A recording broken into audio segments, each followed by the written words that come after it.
السلام علیکم ورحمۃ اللہ وبرکاتہ۔ عزیز طلباء، ابھی ہم ابو داؤد جلد ثانی کا سبق نمبر 6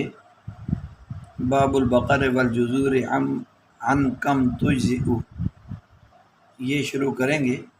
اس باب کی پہلی حدیث سے ہمارے سبق نمبر 6 کی ابتدا ہوگی۔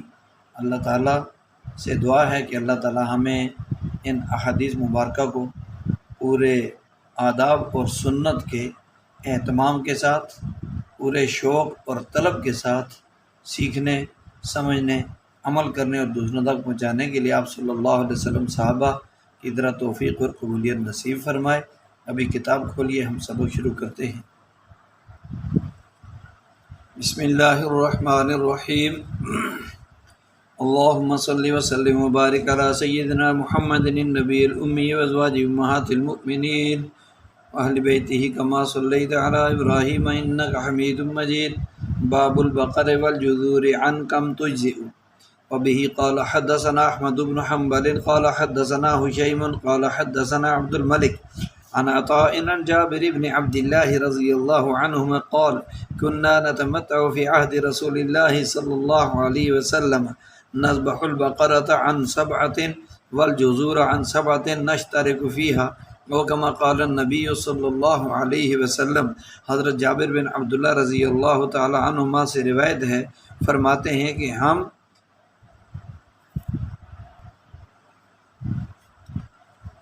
ہم تمتع کرتے تھے۔ تمتع کا مطلب ہے یعنی گائے کی قربانی 7 آدمیوں کی طرف سے کرتے تھے۔ فی عہد زمانے کو کہتے ہیں، رسول اللہ صلی اللہ علیہ وسلم کے زمانہ میں نذبح البقرہ عن 7 ہم ذبح کرتے تھے گائے کو 7 آدمیوں کی طرف سے، والجزور اور اونٹ کو ذبح کرتے تھے 7 آدمیوں کی طرف سے، نشترک فیہا اور ہم اس میں 7 آدمی جو ہے وہ ہم سب اس میں شریک ہوتے تھے۔ اس باب کے اندر یہ بتایا جا رہا ہے کہ اونٹ، گائے اور گائے کے ہم جنس بھینس، ان جانوروں کی قربانی کتنے افراد کی طرف سے ہو سکتی ہے، یعنی ایک اونٹ کتنے آدمیوں کی طرف سے، ایک بھینس چاہے مذکر ہو یا مونس، گائے مذکر ہو یا مونس، اونٹ مذکر ہو یا مونس، تو ایک گائے، ایک اونٹ، ایک بھینس کتنے آدمیوں کی طرف سے قربانی کی جا سکتی ہے۔ اس کے بارے میں یہ ہمارا باب ہے، جس کا ترجمہ ہم نے اس حدیث مبارکہ کا سنا۔ جمہور علماء کا مسلک یہی ہے کہ بقرہ یعنی گائے ہو، بھینس ہو یا اونٹ ہو۔ بھینس چونکہ گائے کی جنس میں سے ہے، اس وجہ سے تو یہ دونوں قسم کے بقرہ اور جزور یعنی اونٹ دونوں میں 7 افراد کی شرکت ہو سکتی ہے، یعنی 7 آدمی مل کر ان جانوروں میں سے کسی ایک جانور کی قربانی کر سکتے ہیں۔ اور امام ترمذی رحمۃ اللہ علیہ اس حدیث کی تخریج فرمانے کے بعد فرماتے ہیں کہ یہ حدیث حسن ہے، صحیح ہے، اور ابن عباس رضی اللہ تعالی عنہما کی حدیث ترمذی میں سے پہلے گزر چکی ہے۔ اس میں جو فرماتے ہیں کہ کنا مع رسول اللہ صلی اللہ علیہ وسلم فی سحر فحاضر الاضحیٰ فاشترکنا فی البقرہ 7 وفی البعیر 10۔ تو بہرحال جمہور کے نزدیک یہی راجح ہے، یعنی قابل ترجیح یہی مذہب ہے کہ ان بڑے جانوروں میں 7 آدمی شریک ہو سکتے ہیں، اور البتہ جو چھوٹے جانور ہیں یعنی بکری، دمبا اور بھیڑ وغیرہ، ان میں 7 آدمی ایک جانور میں شریک نہیں ہو سکتے، ایک آدمی کی طرف سے ایک جانور قربانی کیا جائے گا۔ اگلی حدیث وبه قال حدثنا موسى بن إسماعيل قال أخبرنا حماد عن قيس عن عطاء عن جابر بن عبد الله رضي الله عنهما أن النبي صلى الله عليه وسلم قال البقرة عن 7 والجزور عن 7 او كما قال النبی صلی اللہ علیہ وسلم۔ حضرت جابر بن عبداللہ رضی اللہ تعالیٰ عنہما سے روایت کہ نبی صلی اللہ علیہ وسلم نے فرمایا گائے 7 آدمیوں کی طرف سے اور اونٹ 7 آدمیوں کی طرف سے قربانی کیا جا سکتا ہے یا کافی ہوتا ہے۔ یہ جو ہے وہ نبی صلی اللہ علیہ وسلم کی دوسری حدیث ہے، جس سے ہمیں یہ معلوم ہوا کہ ان بڑے جانوروں کی قربانی میں ایک جانور میں 7 آدمی شریک ہو سکتے ہیں اور 7 کی قربانی درست ہوگی۔ اگلی حدیث ہے وبه قال حدثنا القعنبي عن مالك عن ابي زبير المكي رضي رحمه الله تعالى عن جابر بن عبد الله انه قال نحرنا مع رسول الله صلى الله عليه وسلم بالحديبية البدنة عن 7 والبقرة عن 7 او كما قال رضی اللہ تعالی عنہما۔ حضرت جابر بن عبداللہ رضی اللہ تعالی عنہما سے روایت، وہ فرماتے ہیں نحرنا، ہم نے نحر کیا رسول اللہ صلی اللہ علیہ وسلم کے ساتھ حدیبیہ مقام پر بدنا یعنی اونٹ 7 آدمیوں کی طرف سے نحر کیا اور گائے 7 آدمیوں کی طرف سے قربانی کی۔ یہ آپ کو معلوم ہے کہ جو اونٹ ہے اس کو کھڑا کر کے اس کے پاؤں باندھ کر اس کو نحر کیا جاتا ہے، یعنی اس کی جو بڑی رگ ہوتی ہے اس پر بڑے زور سے جو ہے وہ چھری ماری جاتی ہے، گھومتی جاتی ہے، جس سے وہ گر پڑتا ہے۔ تو یہ اونٹ کا قربانی کرنے کا طریقہ ہے، سنت طریقہ۔ اور گائے اور دیگر تمام چھوٹے جانور یعنی بھینس، بکری، دمبا وغیرہ، ان جانوروں کو نیچے زمین پر لٹا کر بائیں کروٹ لٹا کر اس انداز میں کہ ان کی گردن کا جو رخ ہے وہ قبلہ کی طرف ہو جائے تو ان کو چھری کے ساتھ ذبح کیا جاتا ہے۔ نحر اور ذبح میں یہ فرق ہے کہ نحر کھڑے ہو کر کے جانور کو پھر کیا جاتا ہے اور ذبح بائیں کروٹ قبلے کی طرف گردن کر کے اس کو لٹا کر پھر کیا جاتا ہے۔ اگلا جو باب ہے ہمارا، تو اس حدیث میں بھی یہی بتایا جا رہا ہے کہ جو بڑے جانور ہیں ان کی قربانی کرنے میں 7 آدمی ایک جانور میں شریک ہو سکتے ہیں۔ باب فی الشاة یضحی بہا عن جماعت، یہ اگلا ہمارا باب شروع ہو رہا ہے۔ جی تو اس باب فی الشاة، یہ بکری کے بارے میں کہ ایک بکری ایک جماعت یعنی کئی آدمیوں کی طرف سے بکری کی قربانی کے بارے میں یہ باب ہے۔ وبه قال حدثنا قتيبة بن سعيد حدثنا يعقوب يعني الاسكندراني عن عمرو عن المطلب عن جابر بن عبد الله رضي الله عنهما قال شهدت مع رسول الله صلى الله عليه وسلم الأضحى في المصلى فلما قضى خطبته نزل من منبره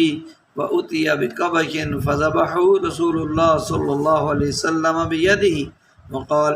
بسم الله والله أكبر هذا عني وعمن لم يضح من امتی۔ حضرت جابر بن عبداللہ رضی اللہ تعالی عنہما سے روایت ہے کہ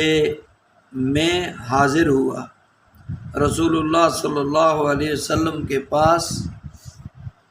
عید الاضحیٰ کے دن عیدگاہ میں فی المصلی، عیدگاہ میں۔ تو اس کا ترجمہ شاہدتو میں حاضر تھا یا موجود تھا، دونوں طرح ترجمہ کیا جا سکتا ہے۔ یا میں حاضر ہوا ماضی کا ترجمہ، تو میں حاضر ہوا یا میں موجود تھا یا حاضر تھا رسول پاک صلی اللہ علیہ وسلم کے پاس عید الاضحیٰ کے دن فی المصلی، یا مصلی سے مراد عیدگاہ ہے، عیدگاہ میں، فلما قضا خطبتہ، پھر نبی صلی اللہ علیہ وسلم نے جب قضا خطبتہ اپنا خطبہ پورا کیا یا اپنے خطبہ سے فارغ ہوئے، نزلہ اترے آپ علیہ السلام میں ممبر ہی نے ممبر سے، تو ممبر سے اترے، و اتیا بکبشن، اور لایا گیا، و اتیا اور لایا گیا نبی علیہ السلام کے پاس بکبشن ایک مینڈا، فذبحہ،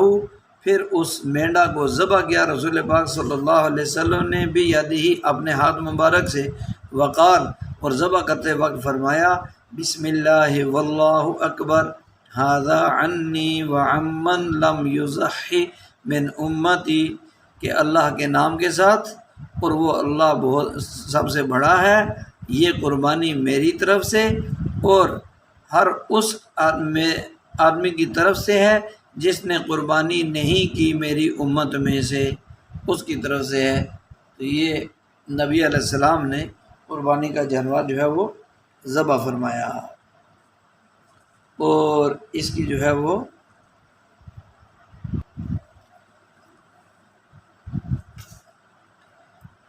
اس کے بعد اگلا باب ہمارا شروع ہو رہا ہے، باب الامام یذبح بالمصلی، کہ امام سے مراد یعنی حاکم یا بادشاہ وقت یا امیر المسلمین مراد ہے کہ وہ اپنا جانور عیدگاہ میں قربانی کا جانور ذبح کرے، اس کے بارے میں یہ باب ہے۔ بہ قال حدثنا عثمان بن ابی شیبۃ ان ابا اسامۃ حدثهم عن اسامۃ عن نافع عن ابن عمر رضی اللہ عنہما ان النبی صلی اللہ علیہ وسلم کان یذبح اضحیتہ بالمصلی، وکان ابن عمر رضی اللہ عنہما یفعلہ، او کما قال رضی اللہ تعالی عنہما، کہ حضرت عبداللہ بن عمر رضی اللہ تعالی عنہما سے روایت ہے، وہ نقل کرتے ہوئے کہتے ہیں کہ نبی صلی اللہ علیہ وسلم کانا یذبح، ذبح فرمایا کرتے تھے، اضحیتہ، اپنی قربانی کے جانور کو، بالمصلی، عیدگاہ میں، وکانا ابن عمر یفعلہ، اور ابن عمر بھی اسی طرح کرتے تھے، یعنی اپنا قربانی کا جانور مصلی یعنی عیدگاہ میں ہی ذبح کرتے تھے۔ تو یہ امام کا مصلی یعنی عیدگاہ میں قربانی کرنا یہ عام سی بات ہے، عام ہے، اس لیے امام بخاری رحمۃ اللہ علیہ نے اپنی کتاب بخاری شریف میں باقاعدہ اس کا باب باندھا ہے کہ باب الاضحیٰ والنحر بالمصلی، لیکن امام ابو داؤد رحمۃ اللہ علیہ نے اس ترجمہ میں امام کے ساتھ اس کو مقید کیا ہے، یعنی یہاں لفظ امام بولا ہے، امام بخاری نے تو یہ کہا باب الاضحیٰ، اور امام ابو داؤد نے کیا کہا باب الامام یذبح بالمصلی، تو امام ابو داؤد نے لفظ امام کے ساتھ لفظ امام کے ساتھ جو ہے امام ابو داؤد رحمۃ اللہ علیہ نے اس کو مقید فرمایا ہے، کہ جو کہ امام مالک رحمۃ اللہ علیہ کا مسلک ہے۔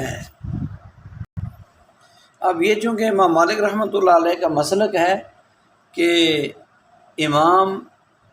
قربانی کا جانور جو اپنا ہے وہ عیدگاہ میں قربانی کرے، چونکہ امام مالک کا مسلک یہ ہے کہ لوگوں کے لیے اس وقت تک قربانی کرنا جائز نہیں ہے، اس وقت تک قربانی کرنا جائز نہیں جب تک امام قربانی نہ کر چکے۔ تو جب امام قربانی عیدگاہ میں کرے گا تو تمام لوگوں کو پتہ چل جائے گا کہ ہاں امام یعنی حاکم کی، امام کی اور امیر المؤمنین کی قربانی ہو چکی ہے، اب تمام لوگ بآسانی اپنا جو ہے وہ قربانی کا سلسلہ شروع کر سکیں گے، یعنی قربانی کریں گے، اس لیے یہ فرمایا ہے۔ جی، تو اگلا باب ہمارا ہے باب حبس لحوم الاضاحی، کہ قربانی کے لحم کی جمع لحوم ہے، الحبس مصدر ہے، اس کا معنی ہے روکنا، لحم گوشت کو کہتے ہیں، اس کی جمع لحوم، اور یہ اضاحی اس سے قربانی مراد ہے، الاضحیۃ کی جمع الاضاحی۔ باب حبس لحوم الاضاحی، کہ قربانی کا گوشت روک کر رکھنے کے بارے میں یہ باب ہے۔ مطلب یہ بتانا چاہتے ہیں کہ قربانی کا گوشت کتنے دنوں تک رکھا جا سکتا ہے۔ وبه قال حدثنا القعنبي عن مالك عن عبد الله بن ابي بکر رضی اللہ عنہما عن عمرة بنت عبد الرحمن رضی اللہ عنہما قالت سمعت عائشة رضی اللہ عنہ تقول دف ناس من اہل البادیة حضرة الاضاحی فی زمان رسول اللہ صلی اللہ علیہ وسلم فقال رسول اللہ صلی اللہ علیہ وسلم ادخروا الثلث بھی پڑھ سکتے ہیں اور ادخروا الثلث بھی پڑھ سکتے ہیں، ادخروا الثلث وتصدقوا بما بقي۔ قالت فلما كان بعد ذلك قيل لرسول الله صلى الله عليه وسلم يا رسول الله لقد كان الناس ينتفعون من ضحاياهم ويحملون منها الودك ويتخذون منها الأسقية، فقال رسول الله صلى الله عليه وسلم وما ذاك أو كما قال، قالوا يا رسول الله نهيت عن إمساك لحوم الضحايا بعد 3، فقال رسول الله صلى الله عليه وسلم إنما نهيتكم من أجل الدافة التي دفت عليكم فكلوا وتصدقوا وادخروا او کما قال النبی صلی اللہ علیہ وسلم۔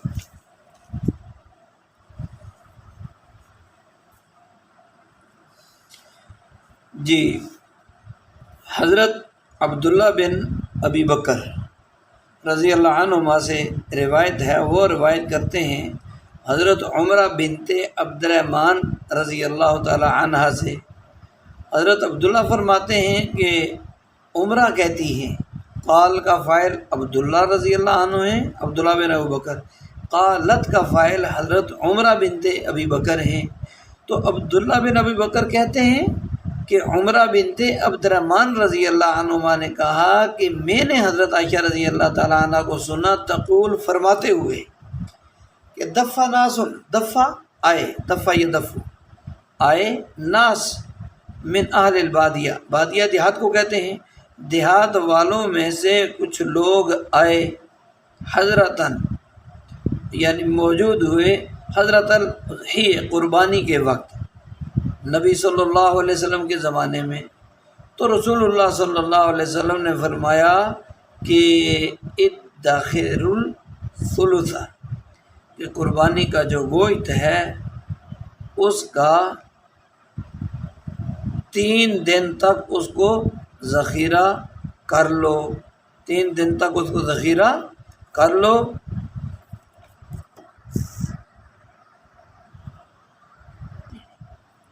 تو یہ جو ہے نا 3 دن تک ذخیرہ کر لو، اس کا یہ مطلب نہیں کہ 3 دن رکھو اس کے بعد کھا لو، مطلب یہ تھا کہ 3 دن کے بقدر، یعنی 3 دن میں جتنا استعمال ہو سکے وہ تو روک لو، رکھ لو، وتصدقوا بما بقی، اور باقی جو گوشت بچ ہے وہ صدقہ کر دو، یعنی ضرورت مندوں کو دے دو۔ قالت، اس قالت کی فاعل حضرت عائشہ رضی اللہ عنہ ہے۔ عائشہ رضی اللہ تعالیٰ عنہ نے کہا فلما کانا، پھر جب رسول اللہ صلی اللہ علیہ وسلم کے بعد ذالک، یعنی اس کے بعد ذالک یعنی اس سال کے بعد، فلما پھر جب، کانا بعد ذالک اس سال کے بعد جب قربانی کی عید کا وقت آیا،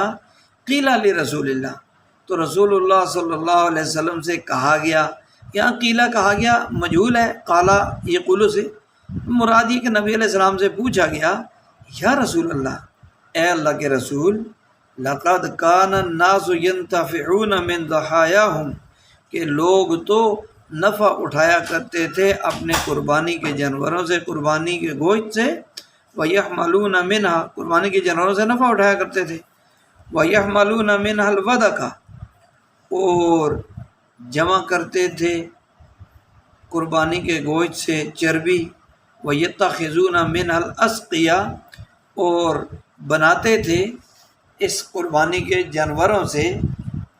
منہا یعنی من جنودہا الاسقیہ، تو قربانی کے جانوروں سے وہ مشکیزیں بناتے تھے۔ تو رسول اللہ صلی اللہ علیہ وسلم نے فرمایا وما ذاکا، تو پھر کیا ہوا، یہ کیا بات ہوئی؟ یا نبی علیہ السلام نے وما ذاکا کے الفاظ فرمائے، یا جیسے راوی کہتے ہیں کہ او کما قال، یا جیسے نبی علیہ السلام نے ارشاد فرمایا۔ قالو، لوگوں نے عرض کیا اللہ کے رسول، نہیتا، آپ نے تو منع فرمایا تھا، عن امساک لحوم الضحایا، قربانی کے گوشتوں کو روکنے سے، یعنی رکھنے سے منع فرمایا تھا، بعد ثلاثن، 3 دن کے بعد، یا 3 دن کی ضرورت کے بقدر گوشت سے زیادہ۔ تو رسول اللہ صلی اللہ علیہ وسلم نے فرمایا انما نہیتکم من اجل الدافہ، میں نے جو تمہیں منع کیا تھا وہ تو ان لوگوں کی وجہ سے تھا جو آنے والے تھے، ان آنے والوں کی وجہ سے منع کیا تھا۔ اجل کا معنی وجہ، ان آنے والوں کی وجہ سے میں نے تمہیں منع کیا تھا، التی دفت علیکم، جو تمہارے پاس آئے تھے، فکلو، پس تم کھاؤ اور صدقہ خیرات کرو، وادخرو، اور اس کو روک رکھو یا رکھ لو اپنے لیے، ذخیرہ کر لو کا مطلب ہے رکھ لو بعد میں استعمال کے لیے، کھانے کے لیے۔ جی یہ چونکہ اگلی حدیث بھی اسی موضوع پر ہے، اس کو پڑھ لیتے ہیں، پھر اس کے بعد تھوڑی سی بات سمجھنے کی کوشش کریں گے۔ وبہ قال حدثنا مسدد حدثنا یزید بن زریع حدثنا خالد الحذاء عن ابی الملیح عن عبیشۃ رضی اللہ عنہ قال قال رسول اللہ صلی اللہ علیہ وسلم انا کنا نہیناکم عن لحومها ان تاکلوها فوق 3 لکی تسعکم جاء اللہ بالسعة فکلوا وادخروا واتجروا الا وان هذه الايام ایام اکل وشرب وذکر اللہ عز وجل، او کما قال النبی صلی اللہ علیہ وسلم۔ حضرت نبی شاہ حضلی رضی اللہ عنہ سے روایت ہے کہ انہوں نے فرمایا کہ رسول اللہ صلی اللہ علیہ وسلم نے فرمایا کہ ہم تمہیں منع کرتے تھے ان لحومها، قربانی کے جانوروں کے گوشت سے، کہ تم اس کو کھاؤ، یعنی قربانی کے جانوروں کا گوشت کھانے سے تمہیں ہم منع کرتے تھے، فوق 3 دنوں سے زیادہ۔ کیوں؟ لکئی، اس لام کو لام سببیہ کہتے ہیں، سبب اور وجہ بتائی جا رہی ہے کہ ہم کیوں منع کرتے تھے، لکئی، تو تاکہ دوسروں کو اس کا فائدہ ہو۔ اب تو تسعکم جاء اللہ بہ، کہ اب اللہ تعالیٰ نے تمہیں گنجائش دے دی ہے، فوق 3 کے بعد جو لکئی فرمایا تاکہ دوسرے لوگوں تک پہنچا سکو، لیکن اب چونکہ تسعکم، وسعت دینا، وسعت دی ہے کم تمہیں اللہ تعالیٰ نے، فکلو، لہٰذا تم کھاؤ اور اس کو روک رکھو، یعنی گوشت رکھ لو، اور واتجروا، اور صدقہ کرنے کا اجر حاصل کرو۔ صدقہ کرنے کا کیا کرو؟ یعنی صدقہ کر کے ثواب بھی کماؤ، خود بھی کھاؤ، رو کر بھی رکھو، دوسروں کو دے کر صدقہ کرنے کا ثواب بھی کماؤ۔ وہ اعلیٰ، یہ اعلیٰ جو ہے وہ اس کے لیے یا تو کسی کو توجہ دلانے کے لیے یا کسی چیز سے خبردار کرنے کے لیے ہوتا ہے۔ اعلیٰ، یاد رکھو کہ یہ دن، یعنی یہ ایام نحر، قربانی کے جو 3 دن ہیں، یہ کھانے اور پینے کے اور اللہ کے ذکر کے دن ہیں۔ اللہ کے ذکر یعنی اللہ کی یاد کے دن ہیں، کہ ان دنوں میں مطلب یہ تھا کہ ان دنوں میں خوب کھاؤ پیو اور اللہ کو یاد کرو، مگر روزہ نہ رکھو، کیونکہ یہ قربانی کا جو گوشت ہے یہ اللہ کی مہمانی کا گوشت ہے۔ تو گویا کہ یہ 3 دن اللہ کی مہمانی کے ہیں۔ اللہ کی مہمانی کو کھاؤ پیو، اللہ کو یاد رکھو، غافل مت ہو جاؤ، اور باقی روزے ان ایام میں نہ رکھو۔ تو چونکہ یہ جو باب ہم نے پڑھا ہے یہ قربانی کے گوشت کے بارے میں ہی ہمارا یہ باب ہے کہ قربانی کا گوشت کتنے دن تک ابتدا زمانے میں رکھا جاتا تھا، آپ علیہ السلام اجازت دیتے تھے، اور پھر کتنے دن جو ہے وہ بعد میں مزید اس میں وسعت مل گئی کہ اب کتنا رکھا اور کتنا دیا جا سکتا ہے، اس کے بارے میں ہمارا یہ باب ہے۔ تو ہمارے فقہاء کرام نے یہ لکھا ہے کہ افضل یہ ہے کہ 1/3 گوشت کا صدقہ کیا جائے، یعنی قربانی کے جانور کا تمام گوشت اس کو تیار کرنے کے بعد 3 حصوں میں برابر تقسیم کیا جائے، اور پھر افضل یہ ہے کہ 1 حصہ یعنی 3 حصے کا 1/3، مطلب یہ کہ 3 حصوں میں سے 1 حصہ وہ صدقہ کیا جائے، اور 1/3 اپنے اقربا یعنی رشتہ داروں اور اصدقاء یعنی دوستوں وغیرہ کی ضیافت اور خدمت کے لیے رکھا جائے،